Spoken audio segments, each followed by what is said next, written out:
Cháirde agus fáilte romh go dtí cúnta an chlár. You're very welcome to County Clare. My name is Doireann Ní Ghlacáin, and over the next 12 lessons I'm going to be here giving you a really strong basis on traditional music played on the fiddle, and we're hoping that this course is going to bring you through from the very basics to hopefully throwing a shape at your first traditional tune. You can see this is my fiddle here, and it is well weathered to say the least. I started playing the fiddle when I was 3 years of age.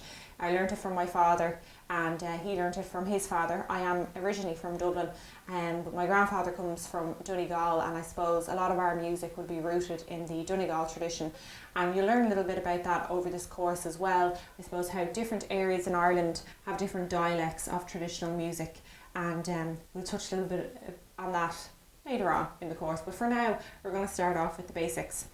So what does every fiddle player need to know before they start? Well, you do have 4 strings on the fiddle, the G string over here, the D string here in the middle, then you have the A string beside the D string, and the E string, which is up high. You can manipulate the sound and the tone of your strings through your pegs here. When you tighten your peg, you're sharpening the note, and when you are loosening your peg, you're flattening the note. Maybe if you're starting out, the best thing for you to do is to invest in a tuner for your fiddle or your violin, or else you could get an app and you can download that on your phone. They're very easy to use, and you just play the note through your app and it'll tell you if you need to sharpen or if you need to flatten. So really, technology is on our side here.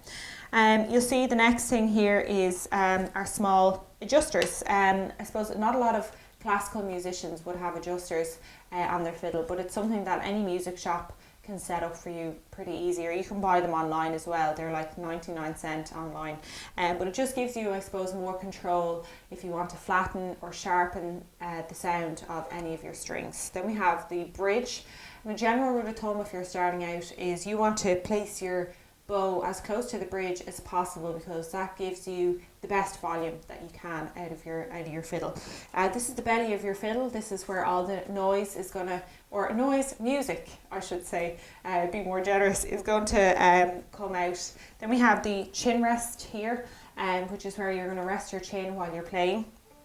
You'll see here I attach a little shoulder rest onto my fiddle. You definitely don't need to have that, but for comfort reasons and for very long sessions, I could be playing all night and all day in the back of some pub if I was lucky enough, and that definitely makes it an awful lot easier for me. The next bit we have is your bow. So you'll see here my bow is slightly arched. You want your bow to be slightly arched as well. That just is probably the ideal tension.